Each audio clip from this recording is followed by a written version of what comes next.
Shalom Bapak Ibu Saudara dimanapun berada. Kita jumpa lagi, kita akan kembali merenungkan kebenaran firman Tuhan hari ini. Mari kita siapkan hati kita mulai dengan doa. Tuhan, kami bersyukur untuk hari ini. Terima kasih Engkau Allah yang baik, yang terus menuntun kami, memelihara hidup kami. Kami hari ini akan kembali belajar firman-Mu. Berikan kami hikmat-Mu untuk kami boleh mengerti, dan kekuatan untuk kami boleh melakukannya setiap kehendak Tuhan yang Tuhan berikan kepada kami. Demi nama Tuhan Yesus kami berdoa. Amin. Saudara, kita adalah makhluk yang suka berhitung. Walaupun mungkin tidak semua kita suka pelajaran matematika waktu kita duduk di bangku sekolah dulu. Tetapi kenyataannya kita suka menghitung segala sesuatu. Kita suka menghitung uang, pendapatan kita hari ini, untung atau rugi, besar atau kecil. Kita suka menghitung waktu, cepat atau lambat. Kita suka menghitung umur kita menghitung banyak hal. Bahkan untuk hal-hal yang sebetulnya tidak ada patokan yang pasti, itu pun kita menghitungnya. Contohnya cantik atau ganteng atau jelek, hidung mancung atau pesek. Tidak ada ketentuan berapa senti dikatakan mancung atau pesek. Tetapi kita cepat sekali memberikan perhitungan. Nah, ini masalahnya saudara. Kita begitu cekatan untuk memberikan perhitungan. Tentu hal ini dipengaruhi oleh pengalaman masa lalu kita. Kalau saudara pernah punya pengalaman masa lalu, misalnya pengalaman yang buruk dengan orang misalnya bertato, di kemudian hari ketika saudara berjumpa dengan orang bertato yang lain, seringkali kita langsung memberikan penilaian, kesan negatif itu ada. Nah, kita juga cenderung memberikan penilaian keberhasilan misalnya.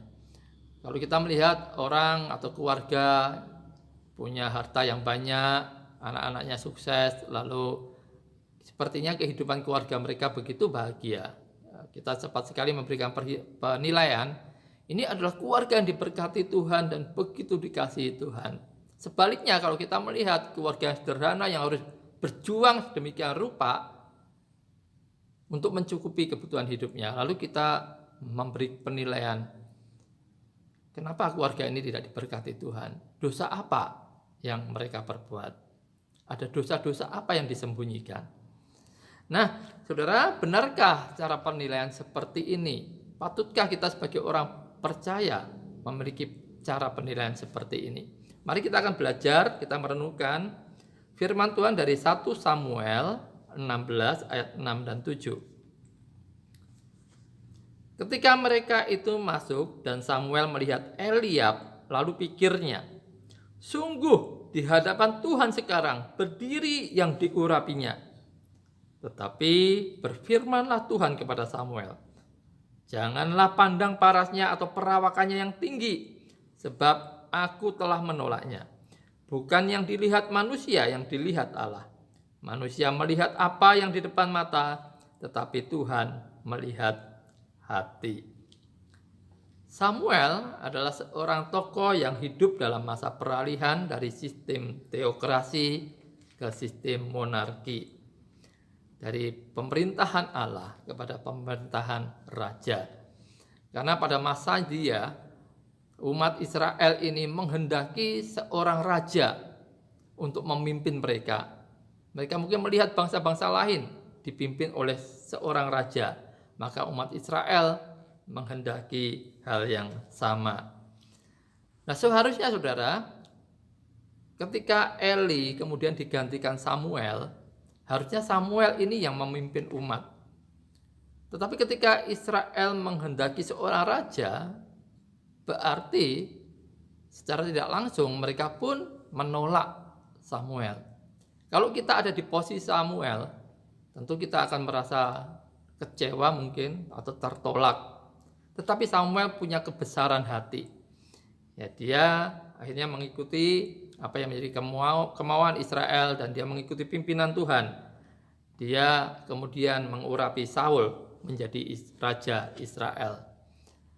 Tetapi kemudian ternyata Saul ini begitu mengecewakan dan Tuhan memerintahkan Samuel kembali untuk mengurapi seorang calon raja untuk menggantikan Saul. Saudara, Samuel yang punya pengalaman yang mengecewakan, lalu diminta untuk sekali lagi mengurapi seorang calon raja Israel. Tentu dia tidak memiliki landasan pertimbangan yang pasti. Maka ketika dia berjumpa dengan anak Isai, Eliab, yang punya perawakan yang begitu menawan, tinggi orangnya, ya, lalu dia terkesima. Dia mengatakan, sungguh di hadapan Tuhan sekarang berdiri yang diurapinya. Tetapi ternyata Tuhan tidak memilih Eliab. Dia ditolak. Nah, saudara, Samuel memiliki memakai pertimbangan secara fisik yang kelihatan bagus dalam pandangan matanya.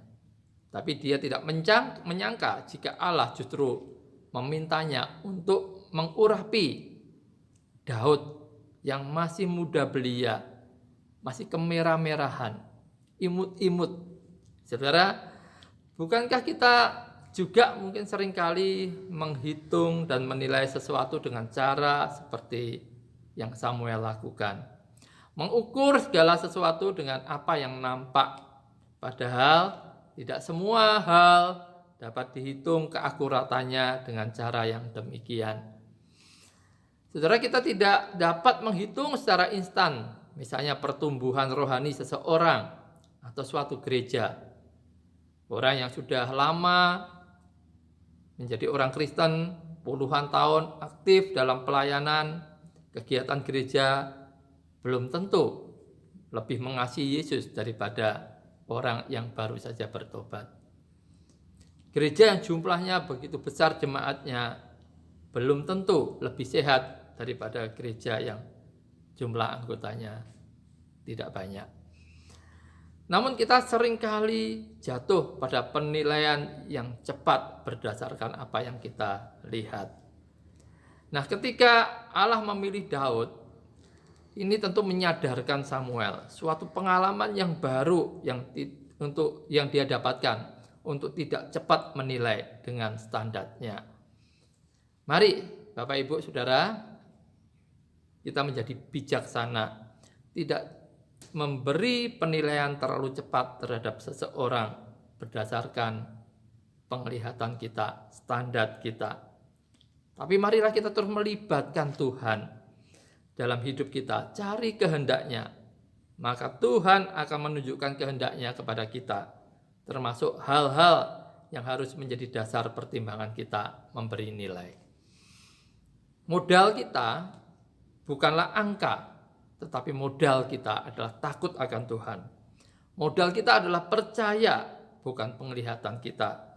Jika kita percaya kepada Allah, maka kita tidak akan gunakan penilaian dengan penglihatan kita, dengan standar kita, tapi kita akan gunakan penilaian dengan standar Allah, dengan kehendak Allah.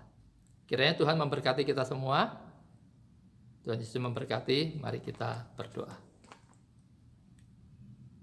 Bapa, kami bersyukur untuk renungan firman Tuhan hari ini. Berkati kami semua untuk kami boleh menerapkan kebenaran firman Tuhan dalam hidup kami. Ampuni kalau selama ini kami begitu cepat menilai orang lain dan kami begitu ceroboh dan seringkali membuat relasi kami seorang dengan yang lain menjadi tidak harmonis. Ampuni Tuhan, biarlah firman-Mu ini boleh mengubah hidup kami. Berkati seluruh jemaat Tuhan sepanjang hari ini. Demi nama Tuhan Yesus kami berdoa. Amin.